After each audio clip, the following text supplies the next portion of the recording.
Hi, Professor Rosenblatt. This is Camden Glenn, and this is my final video response for the anti-Semitism course.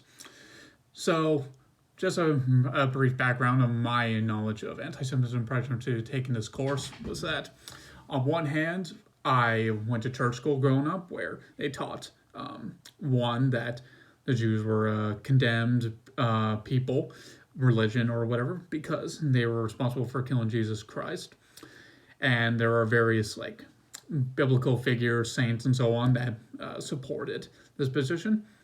But then on the other hand, there are similar figures that supported the opposite position, that in the Bible, all Christians are responsible for treating all life as equal to that as a Christian, because we are all sons and daughters of God and stuff. So all the mercy, forgiveness that you should show to a Christian, you need to show to the Jews as well. That's what I kind of got the interpretation there. A little bit contradictory for me growing up, so I kind of wondered, well, which one do you follow? And then by the time I got to high school, where I started learning more about history, and I learned about the Nazis in World War II, anti-Semitism that was based more around Jews as a part of this global conspiracy and as a threat to along racial lines to the Aryan race or the German nation and so on. It was something completely different. And I always kind of wondered, well, is there one side that had more prominence than the other? Is it perhaps that one side was used as more like a tool or a secondary justification for the other? And for this course, I would say the weeks such as Judeo-Bolshevism, when we watched the movie Jews Shoes, as well as the week when we talked about the role of blood and money in relation to Jews, I already kind of knew about all that stuff, but when you put it all into perspective, the consensus I found was that the term Jew was very much a form of discrimination that was applied to pretty much anyone, unlike the term Negro for blacks or Japs for Japanese, and for like Chinese during the 1870s and so on. Because the Jew term, as was shown in the very first Vice video that we watched in class, was used by people to, like, with the right-wing protesters calling out the people on the left as part of the whole Jewish world conspiracy, that they were communists, anarchists, and that kind of stuff. And then there are people who were on the opposite end of the spectrum who called out the right for being a bunch of racists or oppressors and all these different negative terms. But do these really apply to just Jews? I didn't really find that to be the case. Rather, I found that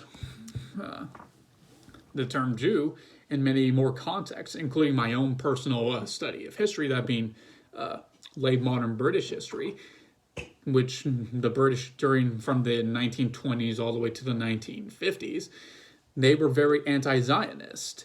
It's not necessarily a anti-Semitic practice, in my opinion, to be opposed to the state of Israel, but when you use it in practice to suppress or target Jews, thinking that Israel, it represents all Jews around the world, then yes, that is anti-Semitism then. So it's kind of a mixed bag there, and it's one that I generally found that generally leaned more towards secular motives, that being Jewish wealth, their profession, and being attached to the upper classes during medieval society is what got them targeted by both ends in terms of the political elite and the lower classes. In modern society, there's similar tropes which are still stuck to Jews, and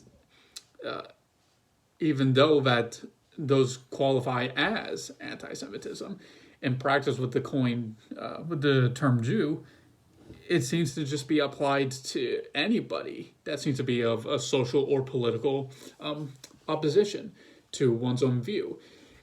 mainly because of the negative annotations, that being with like blood, money, global conspiracy, and so on, which have been attached to Jews throughout history.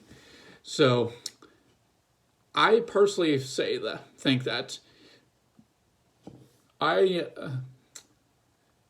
Jews should be tolerated as fellow humans and sons of God and everything. But for a lot of people out there, because of these negative annotations that are attacked to them, and in part, I personally think a lack of education and awareness that these annotations have been attached to Jews for a long time, that is what allows for the practice of the Jew and all these negative annotations to be attached to just about anybody.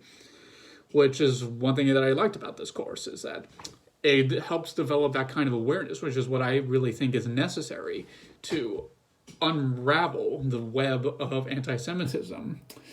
Anyway, that's all I have, and I wish you a happy holidays, Professor Rosenblatt. Have a good break.